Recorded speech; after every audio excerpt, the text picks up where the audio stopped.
How you doing? I'm Michael Bell, the voice of Duke. Hi, this is Adrienne Palicki, Lady J from G.I. Joe. Hey there, it's Rachel Nichols, aka Scarlet. And if you're listening... And you're listening to... And you are listening to Anything Joe's, a collaborative journey through the world of G.I. Joe with Greg and Jaren. Yo, Joe! Got my G.I. Joes, got my comic books, watching cartoon episodes. Watch me go and box, dead stop, Jaren on his toes. Watch me go and lock a whole new world you never know. On my freaking block, on my block, anything Joe's. Roll my badger into work today. Yes, sir, no, sir, I can't call this work today. I'm too clutch, ain't no pun intended. Call me sir today. Check the prices out, my collection feeling bird today. Anything Joe, Joe, Joe, Joe, Joe. Hello, everyone, and welcome back to Anything Joe's, a collaborative journey through the world of G.I. Joe. My name is Greg Engel. And I'm Jaren Decker. And we'll be your host today. Today on Anything Joe's, it's part 4 of Arise, Serpentor, Arise. And if you were thinking, gosh, we're awfully far in to not have seen Serpentor yet, well, pace yourself because we've still got a ways to go.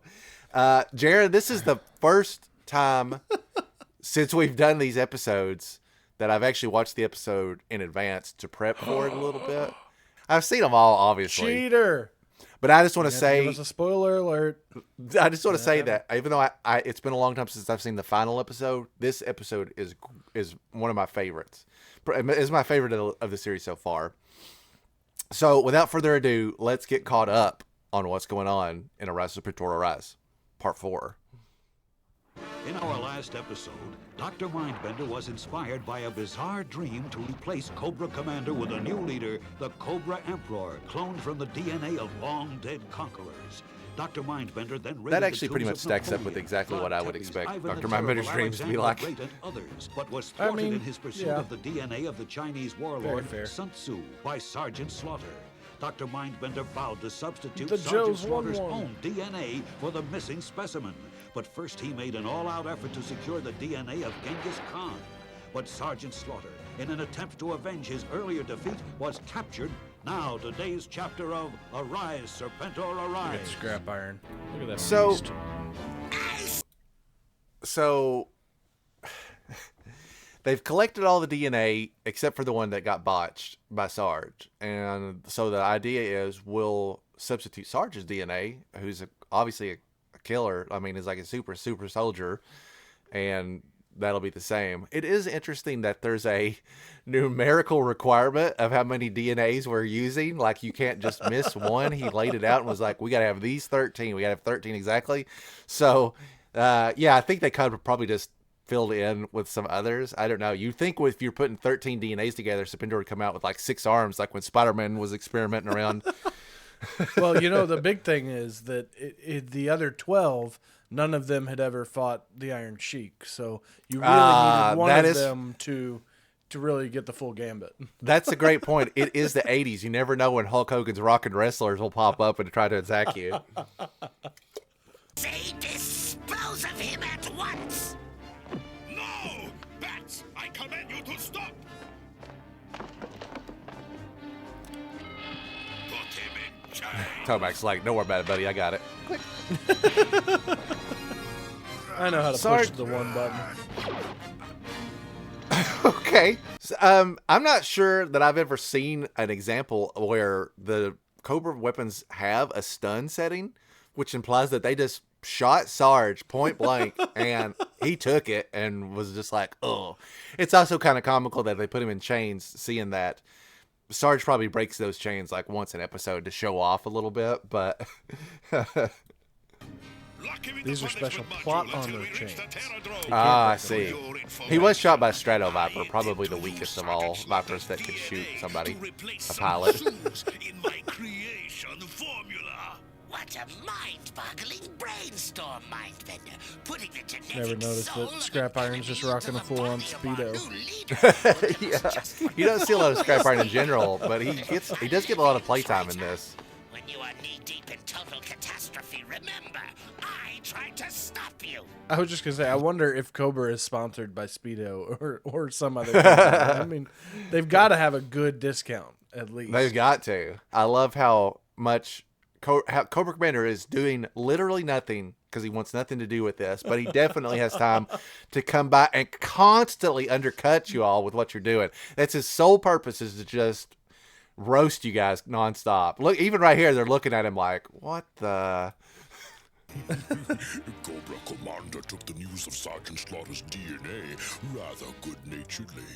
He undoubtedly has something extremely unpleasant up his treacherous sleeve. Watch him closely. They don't mess with their planes. No, they do not. Some Conquest, armadillos. All right, men. Got all kinds of vehicles. Bad news. 12% casualties. None fatal. 12% casualties. Doesn't casualties mean dead? Not injured, right? They just say wounded. I guess. I don't. It definitely seems like that would be the case. Like, I gotta be sure.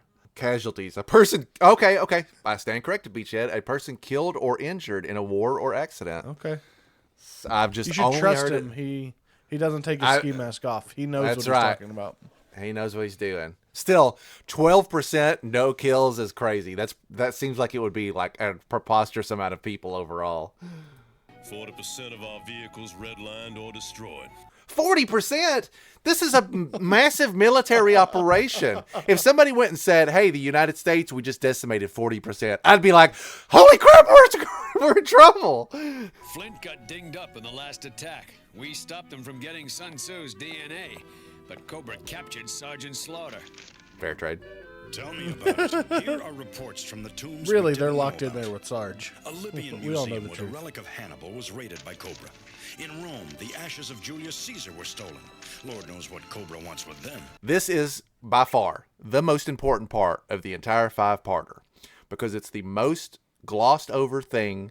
I don't know how many times this has not occurred to me, but on this rewatch, if you watch it, I'll rewind it and we'll watch it again. Hawk is essentially naming off famous tombs that got raided that have not been named in this series at all, and just up the body count of how much DNA. They didn't know it was happening. They didn't show up to stop them. They just flat out got them. And instead of being like, whoa, we really dropped the ball, they delegated it to this 5-second clip where he names like 4 other tombs that got raided. And on top of that, at the end of it, he goes, I wonder what they could want with that. Buddy, we're all on the same page. They're making a freaking Cobra Emperor. Everybody knows it, apparently, except for you at this point. Here's this clip again. A Libyan museum where the relic of Hannibal was raided by Cobra. In Rome, the ashes of Julius Caesar were stolen. Lord knows what Cobra wants with them. Attila the Hun, Eric the Red, Rasputin, dozens more. Dozens more. So I thought it was 13. I mean, thought that was even the whole that point. Even that was a ballpark, right? That I'm thinking about how many they actually showed, and they got. I mean, I'm just a ballpark, 4, 5. We saw a couple per episode. Then they're saying, okay, here, I mean, he just named like 5 more. So I'm like, what the heck, guys? Either make this a 10-parter or you didn't have to do that. As a matter of fact, in the comic, I think it's down to like 8 maximum because I can clearly see the panel where they're showing all the like test tubes that have the DNA in them. So anyway, I just want to make sure everybody's real, that we're all on point. The G.I. Joe's, except for Sarge's awesome actions in the last episode, G.I. Joe has been nonstop dropping the ball in this. We just saw numbers that are catastrophic. Like 40%, that's got to be trillions of dollars of taxpayer money. And then they're like, we didn't even know about these. We're completely off our guard this time. Embarrassing, Hawk. Can I just say, real quick, that how many ashes did they get of Julius Caesar to get the DNA from his ashes? Like, and also, how'd they know they were his? Like, some intern didn't just throw ashes in there at some point? I mean, if I've learned anything about historical sites at this point, they were probably just on display in a gift shop or something. They just leave them unguarded everywhere. Cobra may have won some. If only I could go back into the 80s, I too could have had some great relics of this time. Get those volunteers who'd like to take a crack at the terror Drome on Cobra Island. Yes, sir. Men, your primary goal is to find and rescue Sergeant Slaughter. But it's equally important we learn more about Cobra's DNA experiments. Whoa. I mean, okay, I get that we're a military force, but Hawk is literally like, hey, you guys got to go save Sarge. But, just as a heads up, it's equally important that we understand what's going on here. So if these are your two options, find out what's going on or save Sarge. They're equally important. I'm sure Sarge is going to love to hear that when they find him later. Okay, so the biggest thing that I want to do, and I had to do a little bit of Googling, so we're talking about the 40% of vehicles were redlined or destroyed or whatever. Mm-hmm. To put into like how catastrophic that is. Now, granted, there's types of vehicles and all that has some weight, but Pearl Harbor was like 20 ships were damaged, and like actual ships, not counting like little like U-boat or little like whatever, but like actual battleships, cruisers, things like that, like 20. Now, granted, a lot of it was very important, but 20 out of almost 400 ships. Yeah. 20 out of 400. I understand they're like 12% no casualties because it's a kid's cartoon and nobody can die. You'll always find somebody parachuting out or whatever. It was the norm. But yeah, the number is they could have dialed that number down a little bit to make the Joes seem like they got it together a little bit. In my head, I'm thinking, well, if that's probably like, I don't know, 750 green shirts that have all been wounded and now are on desk duty for the rest of their life. They got so many accountants in the Joe field where they've all been damaged. There's like 10,000 vamps that have been destroyed, and it brings a tear to my eye. He's just so nonchalant. It's crazy. Here's another great shot of this Drome base that we talk about from the opening sometimes. You can see, first of all, the Drome is absolutely huge. This is backed up all the time in the cartoon, even in the movie as well, where it's just one huge structure. And then apparently at some point there's it descends into this rock base, because not only do they have a little slit where the planes come out, if you look down at the bottom, there's something for the regular vehicles to come out of as well. This whole setup rules, even though it's like heavily telegraphed. There's nothing secret about it. Yeah, it looks. I mean, you got the big rad. Cobra logos on the top of the Drome. Like, I mean, you know who it is. You know something's there. You're not hiding.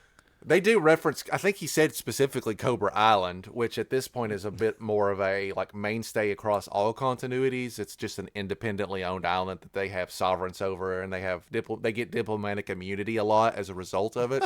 It buys them a lot of time. There's some weird legal stuff. We won't see that in the comic for at least another couple years. The origins of Cobra Island in the cartoon and the comic I don't think are the same. They don't touch on it a lot in the cartoon, but it is kind of a well-known. They have a central base, and it's on an independent their place of their choosing. They didn't like take someplace over. This is theirs.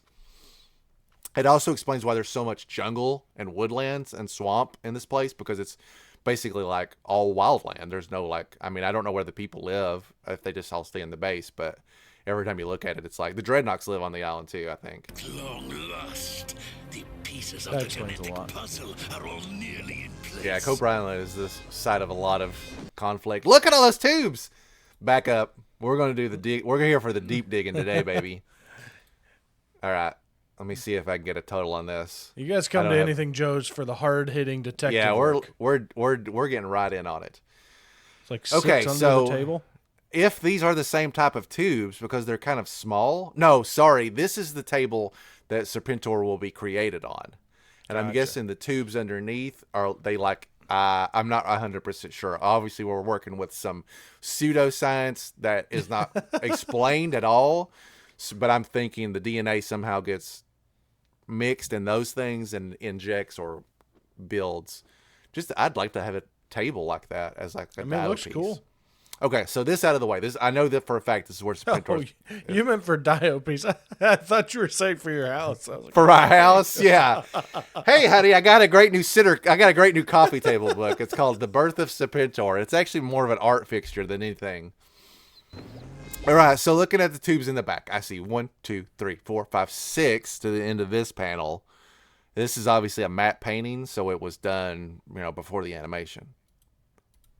Okay, 1, 2, 3, 4, 5, 6, 7, 8, 9, 10. 10 looks like, yes, 10 is what we're looking at. So 10 is the official matte painting a drawing, and we will assume that the 10th is Sun Tzu replaced by the Sarge. Again, I'd have to go down and write everything down, but this seems logistical. 10 is still a lot. And it's funny that it was 10 or nothing. What if they had got there and they were like, oh, these relics are gone, have been stolen, don't exist anymore? Would Dr. Mindbender just been like, well, there goes that. No Napoleon. He's going to be too tall. It won't work. I imagine he had like tier lists. He's like, well, we got to get these 10. If he had needed to, he would have been like, I guess we'll go to the next tier, guys. These are my bucket list 10 DNAs, but I've also put Colonel Sanders in there because I really like to know about the herbs and spices. He kept Hannibal in there because he needed him to know how to get the like war elephants. Like that was like, a grade A, like top tier. Some unusual choices. Yeah. Position the protoplasm armature. I promise we're gonna move ahead at a slightly faster click. But the idea that the Televipers are the dudes delegated to like the gopher work is so funny to me. No phone calls coming in. Get to lifting the DNA, boys. Yeah. I'd hate for the robots that don't actually get like fatigued. Yes, great point.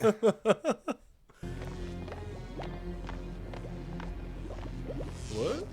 Oh. All right, so Mindbender's got some kind of spaghetti monster here, and I guess this is the basis of human life or something. But this is how it starts. This is how it starts. I don't think I'd want to come back from that. Yeah, I don't think I'd be. It's also not great. It's also not very reassuring that it's like wriggling already. Yeah.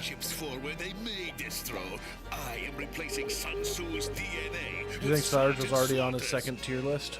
He was like, oh, if I can't get him, Sarge would have okay, so they've got Sarge in a cell. They've got him chained up. And they've also got some kind of weird red beam on him that I'm going to make a guess from decades of reading comic books is some kind of power dampener that like weakens him somehow. You with me on that? You got any other? Yeah.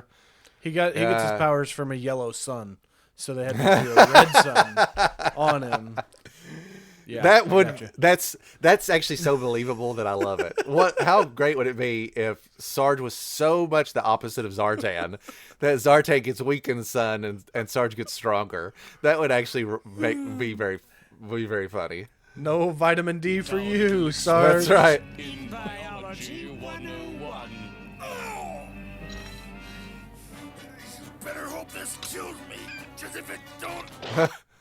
So they've got this is like a DNA adapter for, I guess it's a belt version. They strap it on and it zaps him, and it looks like it does. I mean, it looks like it takes the ghosts out of him, quite frankly. But so we're to assume that it's withdrawing some of his DNA, which is all they needed to do. Now to Dr. Mindbender's Who are you gonna call? Tomax and Zaymot. Yeah. They. The DNA extraction knocks him out, and so Tomax and Zaymot do probably the stupidest thing. They just let him out of his chains. Like, they feel bad, and so they want him to lay down and take a nap, but this inevitably will help Sarge escape. So, party foul, Tomax and Zaymot. I mean, he did just get shot and, like, shook it off very quick. Yeah. Should not underestimate him.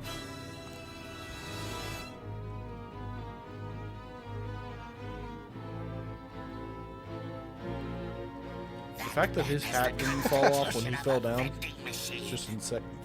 That man has the constitution of a vending machine is just about the highest compliment I think Cobra Commander's ever given somebody. Sarge is going to unscrew this with his thumbnail, which is absolutely Chuck Norris levels of insanity. Like, there's no way that would not break your fingernail. And look at how much rotation. Like, it's like he just bops it out of socket and he's using it as the screwdriver. It would have been more believable that Sarge just ripped the entire thing out of the wall. Make sure that things should have done. Out of hand. Oh, how I see the glory. Mindbender was so confident that this was going to happen that he had a Sergeant Slaughter nameplate made up I guess to replace Sun Tzu's. I just think that's funny that he's like, it's a done deal for the show. Mindbender don't ever mess up. They've got the nameplate Viper, and he's like, I got a rush order. Yeah. Tell him Viper 73. We ain't got no calls coming in. Get on the faceplate. Oh, look, it's not wriggling. So, oh, never mind. Yeah, it's already pretty alive, quite frankly. You guys have already created life. That's, I mean, really? Yeah. I mean, yeah. You've already won the Nobel Peace Prize or whatever. But success in your historic venture. Then stand back while the men do the work. Oh, of course I would. It's unnecessarily sexist.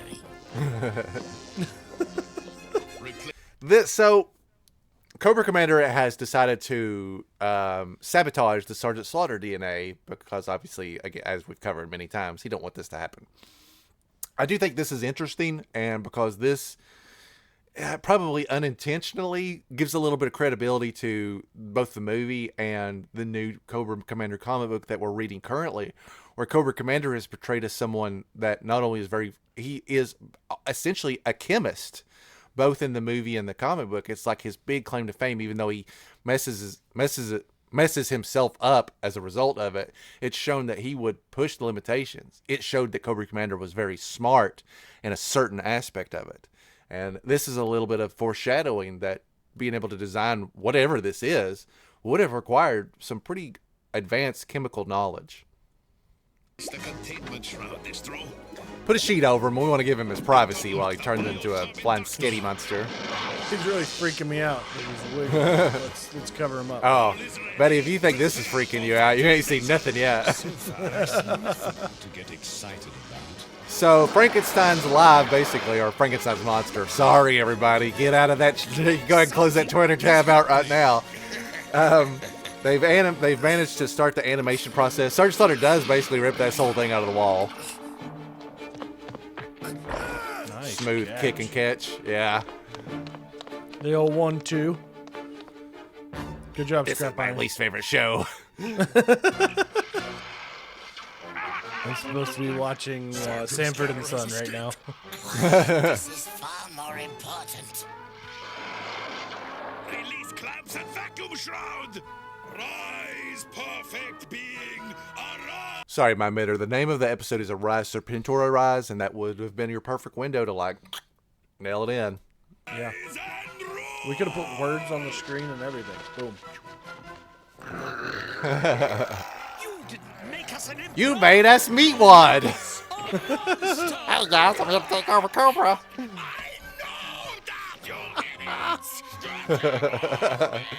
Dada? Dear Lord. This is an unusual turn of events, and is, I'll say up front, is unique to the cartoon. This part of the origin story is unique to the cartoon. You can kind of understand why. You mean in the comic there's no, like, weird brother of Zartan that shouldn't be fed after midnight? Too bad we didn't get a figure of this. Would have had you could have used it for lots of Mindbender projects. Yeah. Cobra Commander still got, and even in a state of emergency, has plenty of time to talk crap. Trying not to get murked by some Yeah. meatball, and still has to be sassy. Jeez, very strong. You got that from Sarge. I don't understand how this untested, how could it have possibly gone wrong? I don't think we got FDA approval on this. Great line by Tomax and Zaymot. Don't worry, he's got us right where he wants us as they're pinned down.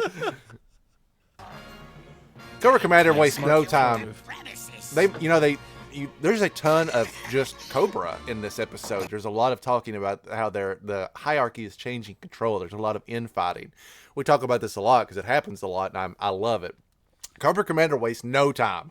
Lock these guys in, barricade the door. These guys can all take a hike. I'll replace every one of them. I got a whole, the 1988 line is almost here. I'll just hire Overlord to replace some of these guys. Be destroyed by their own creation, and Cobra will be mine again. Great, it's awesome. Fire, Commander, fire! You have a weapon and do nothing to prevent the creatures. Don't you have a weapon on your gauntlets? Don't you have 3 wrist rockets that you can fire at any time? Let's look in the mirror, buddy. Tell him, dude. I'll hear it, brother. I didn't make it. That's an awesome scene, too. These guys just getting completely tossed aside. Just rolled around like they're nothing. Ragdolls. Even I gotta say, as we reach about the halfway point, this episode's animation quality, I feel like, is way better than normal. This is an underrated episode because it falls in the middle, but there's so much great stuff happening in here. Even the monster's like weird lumbering walk, I feel like that's a real testament to like the animators. Yeah, they didn't just animate him like the rest of the guys running. It's fun and easy to give an animation of this time crap because there are lots of funny errors, but they do. I mean, there are also moments where I feel like they really got it nailed down. We must find and analyze it. I think we failed because someone contaminated the DNA. My emitter getting right to the bottom of it.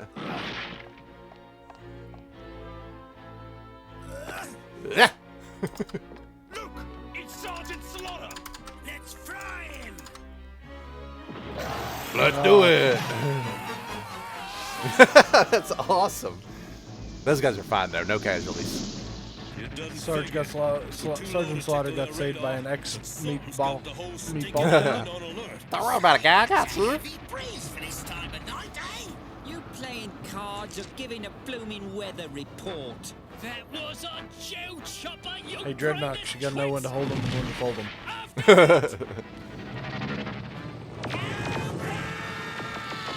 Hostile pursuit ships closing fast. Sorry. I know he said we're taking volunteers for this mission. And I saw a beachhead, I saw lift ticket, I saw mainframe. I'm like, all right, these are all kind of the standard dudes for 1986. And then this helicopter opens up and they've sent Iceberg to Cobra Island. You guys don't have any. I know we got 12% injuries, but you couldn't pick anybody that's got desert experience. We know Recondo was out at this time. Like, what's going on, fellas? Muskrat was out at this time, right? Muskrat's not available at this time, unfortunately. But my point is, almost anybody would have been a more logical choice than the ice guy. Hold still so we can blast them. If I hold still, they'll blast us. Another great line. Fair. That's an accurate assessment. Totally. That's what I would have fired back as well. You don't like it? Come up here. Those swamp fires or whatever are like probably one of my favorite vehicles. I love them. Great vehicle. I never had a Dragonfire when I was young. I didn't get one until way later, but I do think they're awesome. My emitter draws his gun.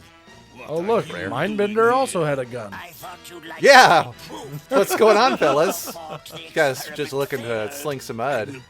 Or meat. Gold serpentines, if the information is useful to me. Cobra Commander tainted your DNA narc. mixture with a distillation mutating virus. Respect. Of course. Cobra Commander is the only logical suspect.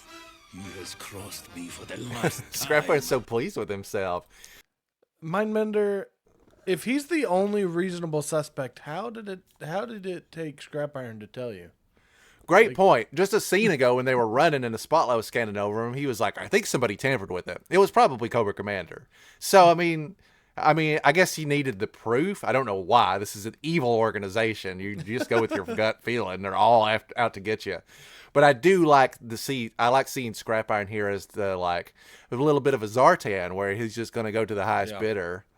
I shall make sure his fate matches that of his virus. Oh no, you just made a trash monster. Ah!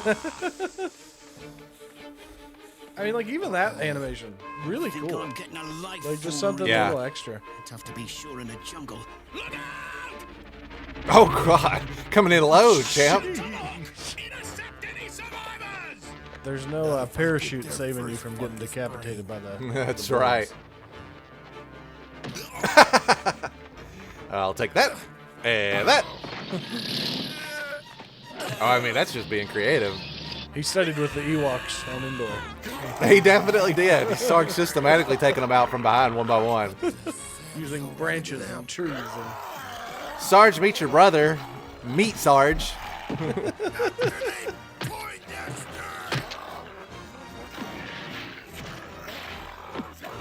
Oh, this must be a no DQ match. Yep.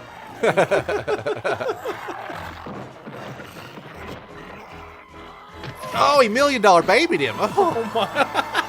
Brutal. It's not something he's going to recover from easily. How did you see that? They actually had included a frame before the commercial. Now back to G.I. Joe. I was not expecting the $1 million baby. Oh, sorry about that, buddy. Didn't mean to hurt you. Sorry, fine.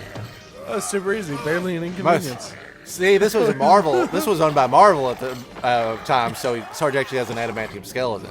Oh, right. Makes sense. It would be removed by Magneto in issue 155 when Marvel stopped publishing the rights.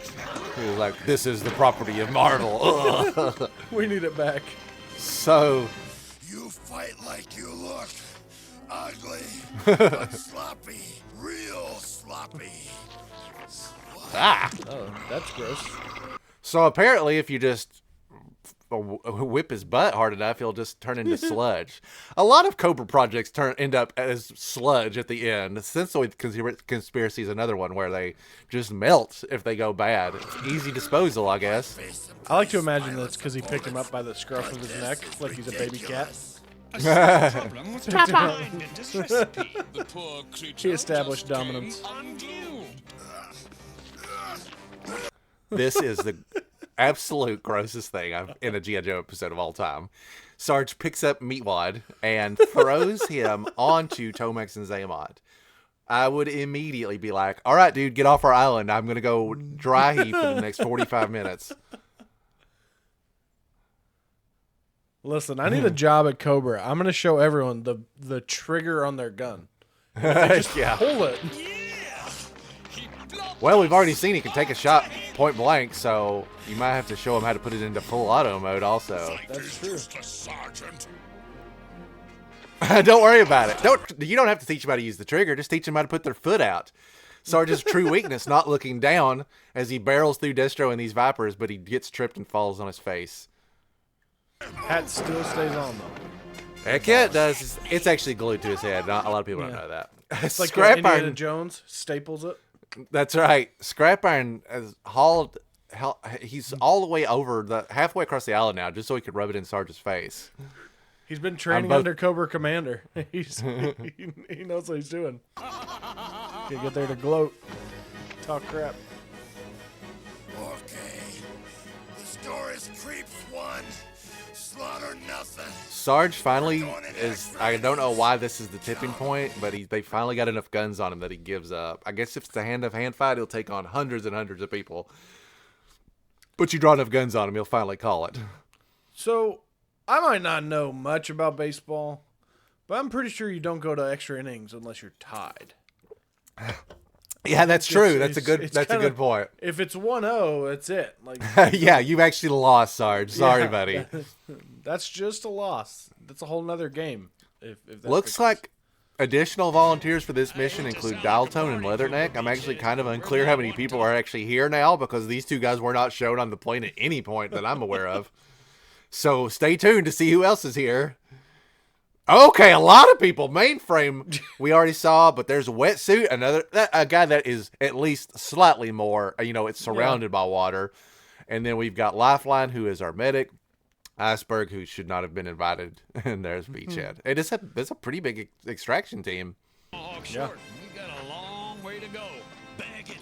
Can't believe of the two equally important things they chose to save Sarge. Yeah. They just had this man at gunpoint. If you don't want him, if you want to keep him, just keep a gun on him. What did you guys do? You walked him in here, and then you went, all right, man, Bender, here's your problem. Like, we've already covered hand-to-hand. Sarge will never back down. Those bats just fell on him. No remorse over killing bats. I mean, he'll crush them all day, every day. Yeah, you can break them into millions of pieces, and it's awesome. He feels bad if he kills 1 million humans. Like real. Yeah. DNA in the genetic matrix will guarantee a perfect leader. Bad idea, Mindbender. They pulled DNA out of Sarge twice now. Like, at what point does Sarge just turn into dust? Yeah. Your genetics contribution is cheerful. Gratefully accepted. I think you could be a little more careful. Yeah, I can think of a couple of ways you could be more careful. You could just shoot him. Look, I'm gonna be honest. He's just worried that he doesn't mess with you. Tough security beach. So, it obviously wasn't hard for these guys to find the gigantic Cobra temple on this island. You serious? Do He it. does make it easy. Hi guys, what's happening? I was wondering if I could use your phone. Hooked. What are you doing here? Yeah, he just Well, told you you. see, He wants to some use of your your phone. guys shot down Yeah. our chopper a few miles back, and well, I need to check in with headquarters. Hey, why didn't you tell me you were using me as a decoy for violence? So, in the very That's first nice. this is the first time, I think, since the first episode of this series that we've actually seen Lifeline. And I do think they established that he's a pacifist there, which is that's true across the board. What they don't talk about is how much Lifeline sucks. Lifeline sucks so hard in the cartoon because it's always this type of stuff where he's like, "You guys, what do you mean you guys are going to do violence? That's not what I'm here for. It's a literal military operation, Lifeline. Of course, it's here for violence." The difference between Lifeline in the cartoon and Lifeline in the comics is so much different. Larry writes a very iconic Lifeline story in G.I. Joe Special Missions number 4, if I'm not mistaken. And he addresses Lifeline's pacifism in a way that actually makes it really cool. And it's a great read. If you've never read it, I recommend it. In the cartoon, however, it's basically just this Lifeline's just constantly being a bit of a baby about it. As opposed to go to Tashi Station and get power converters. As opposed to the superior medic Doc, who we've seen like it's like a Hippocratic oath to not do violence or whatever. But then Doc throws that snowball to disarm Destro. That's an excellent use of like pacifism in a military organization that makes sense. And also, Doc is just super cool. Didn't want you to say no. Oh, guys, I joined this super secret paramilitary organization to have fun and create lasting friendships. Not commit violence. So speaking of not great things to secure Sarge, electro chains or not, maybe don't put him in the same room as the critical operation that you're trying to remove all variables from. He's so close, he could actually maybe just lunge his head forward, get that hat onto it, and mess the whole thing up. Regardless of the fact that we've established that Sarge breaks chains like I tear through paper. Yeah, he could stick his foot out like Destro did. He learned that I'm move. saying he could just throw his boot at him probably. I will say that I love electro chains. I don't know how they would work exactly. They don't seem to be like shocking Sarge here, even though they're clearly like conducting electricity. Yeah. But regardless of all that, science aside, they look super cool. Can't let you use even one molecule of me against G.I. Joe. Can't. Oh! Not 100% sure if that's triggered when he resists them or if somebody's activating them. But again, I think it's super cool. Oh, there's a lightsaber. Even stronger this time. This one would be just the best Jedi ever. We waved the green one over him, so it's okay. He won't be meatball. Stunned silence as we all look in awe. I'll have more of a marinara consistency.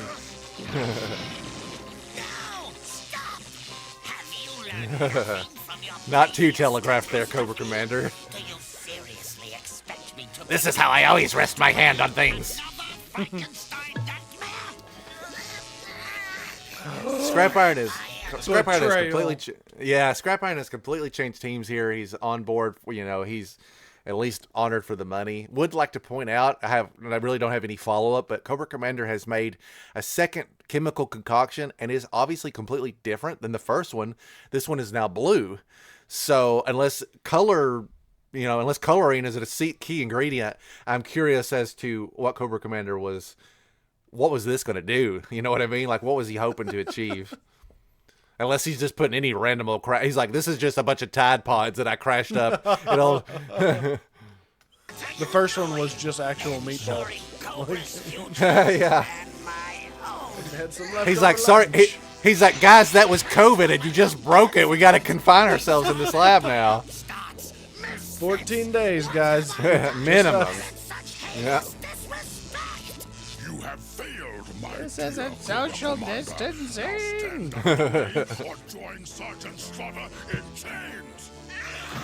Sergeant Slaughter, look, I know we haven't always seen eye to eye in the past, but if I let you Awesome, go, awesome, awesome. Right? What makes infighting in Cobra even better is when they will literally do anything to get the upper hand, including letting the enemy go to cause chaos.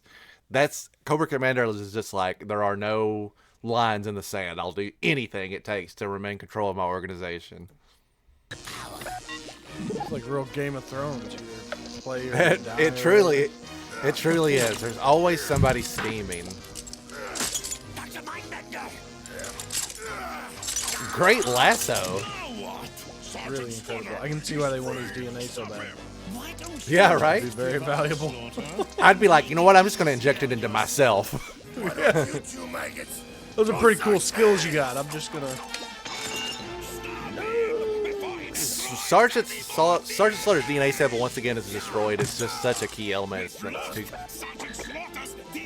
I need the whipping skills. No. I'm unclear if this means that... Okay, Tomax is Amon. This is a crazy strategy. I'm unclear if the loss of Sarge's DNA means that the DNA is already active and they won't have it further. Because Mindbender seems to suggest I don't know what's going to happen. Which goes back to my further point that what if we just did it with 9 instead of 10? Will it still be okay? He clearly didn't know either. I know we've touched on it before, but how does the pain threshold work if you smack Tomax into Zaymot? Like face to face? I gotta assume it hurts them both, right? Tomax feels they both would feel the pain of the impact, and they feel the other person's pain of the impact.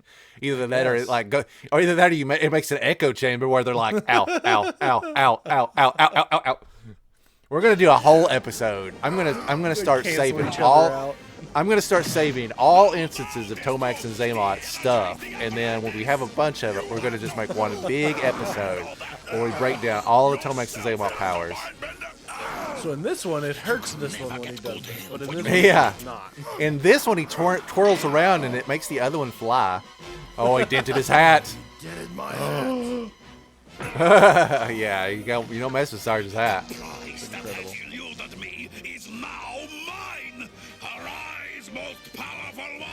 Once again, you had one job. Say the tagline.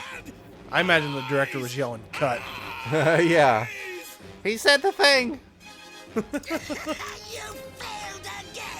Let's take it from the top. It's arise, Serpentor, arise. I don't understand. Do you understand this, mind bundler? Yes, go ahead, Slaughter. Punch his Jeez, Commander. What's happening? Never related more to him in my life. If I saw him fighting someone, I'd be like, yeah, punch him in the face.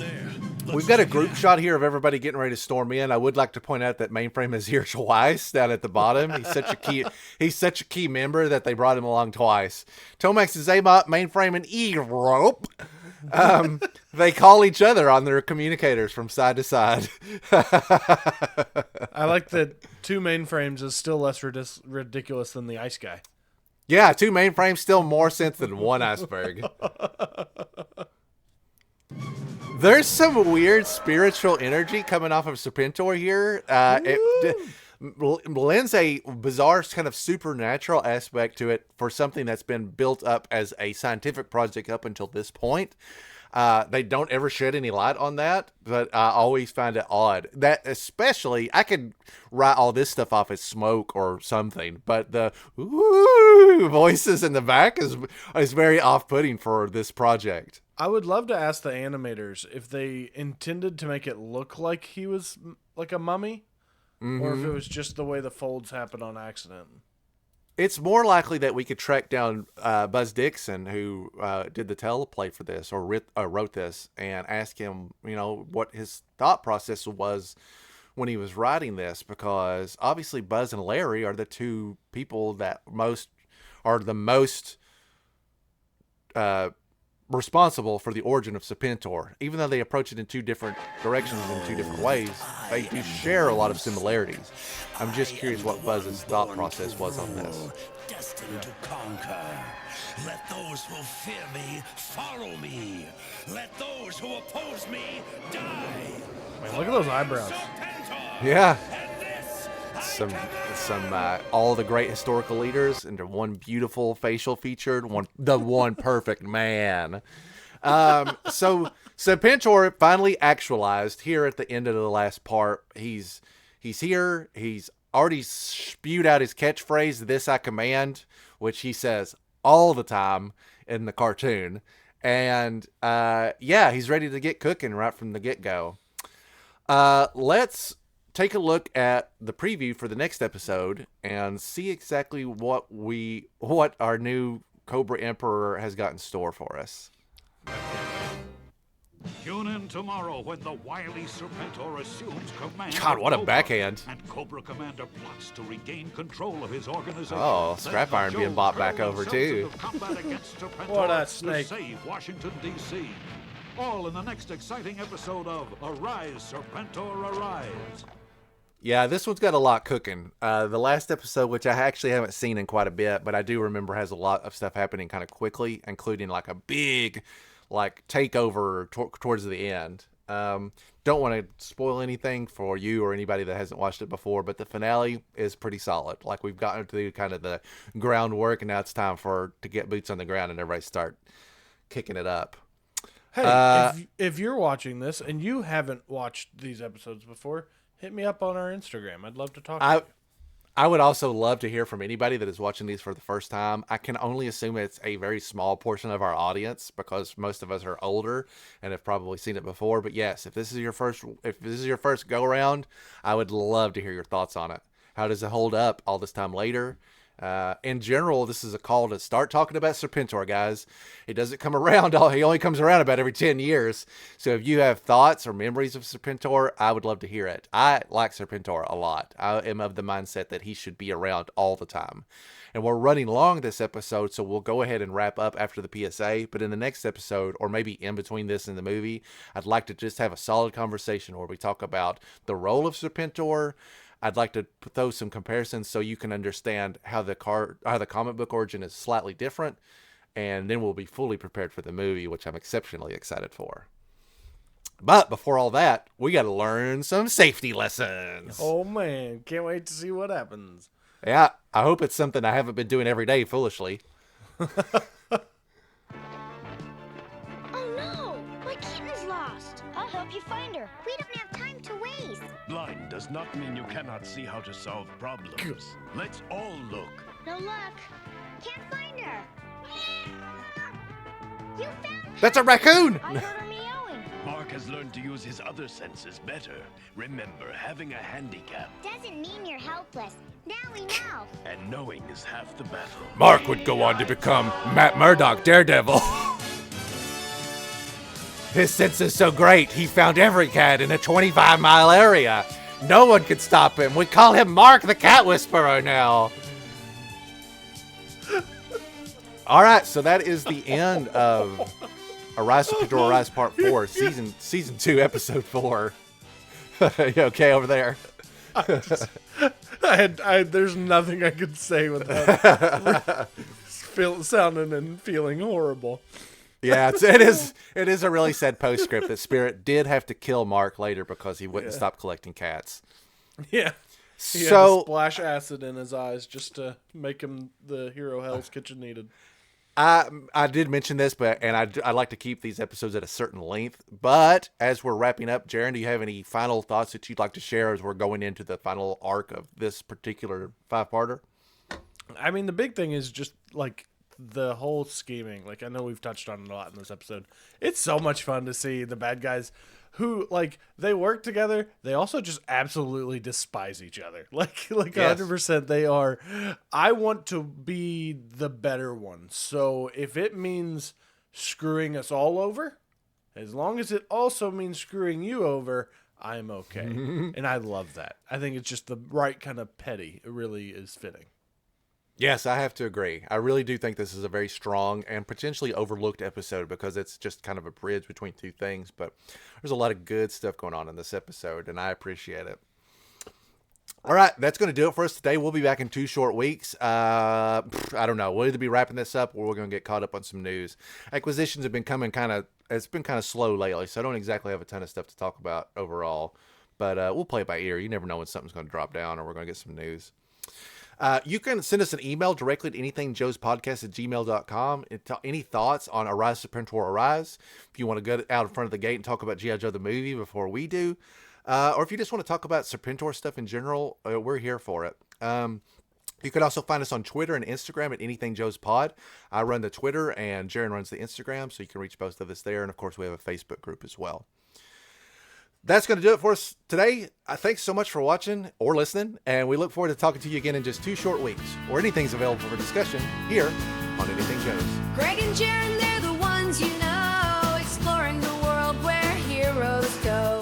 From cartoons to comics, toys galore, to the Energon universe, they'll explore. Anything Joe's, where adventures soar, toys, comics, cartoons, and much more. With Greg and Jaren leading the way in the world of G.I. Joe, they'll stay.